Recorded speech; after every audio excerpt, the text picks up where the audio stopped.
আসসালামু আলাইকুম রহমতুল্লাহি ওবরাকাতু।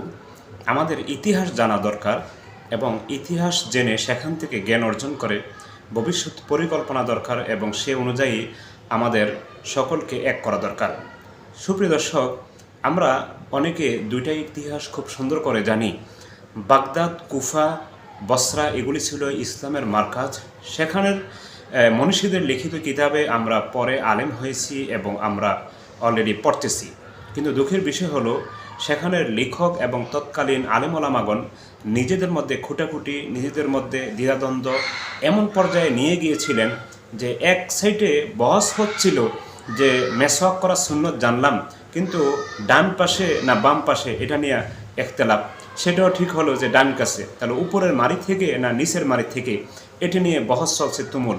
অথচ তার পাশেই দজলা নদীর তীরে হালাকু খান লাখ লাখ মুসলমানদেরকে কচুকাটা করে রক্তের বন্যা বইয়ে দিয়েছে। সুপ্রিয় দর্শক, এই ধরনের দ্বিধাদ্বন্দ্ব থেকে আমরা মুক্ত থাকি।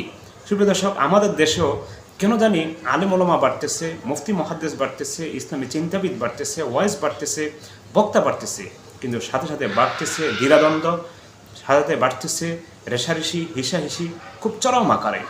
এনায়েতুল্লাহ আব্বাসী সাহেবের অনেক সময় আমি সমালোচনা করে থাকি, তবে তিনি ইদানিং খুবই একটি গুরুত্বপূর্ণ কথা বলেছেন। কোন মাসলাক দেখবেন না, কি আলিয়া, কি কৌমি, কি গোল টুপি, লম্বা টুপি, সব মাসলাক এক হয়ে যাবেন। মাসলাক যার যার, দিন ইসলাম সবার, শুধু আলেমরা না। কি হেফাজত, কি জামায়াত, কি মজলিস।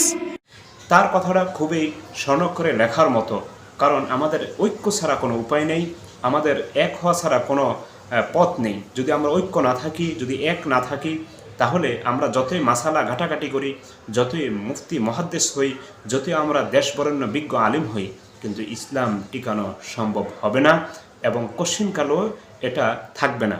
তাহলে আমাদের উচিত যে এক থাকা এবং ছোটোখাটো বিষয় নিয়ে বিরোধ না হওয়া। বিশেষ করে যেহেতু আমাদের দেশ গণতান্ত্রিক দেশ, আপাতত আমরা গণতন্ত্রের পথে এগোচ্ছি, তাহলে গণতন্ত্রের ক্ষেত্রে আমাদের উচিত পরস্পরে এক হয়ে একটা ব্লাড বক্সে মানুষকে ভোট দেওয়ার আহ্বান জানানো। চাই গণতন্ত্রের মাধ্যমে ইসলাম কায়েম হোক বা না হোক, সেটা আলাদা বিষয়।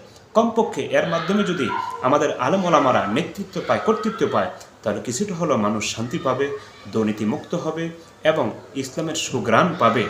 আশা করি বিষয়গুলি আল্লাহ রাব্বুল আলামিনের রহমতে আপনারা মানবেন, শুনবেন এবং সহযোগিতা করবেন একে অপরের প্রতি। আসসালামু আলাইকুম।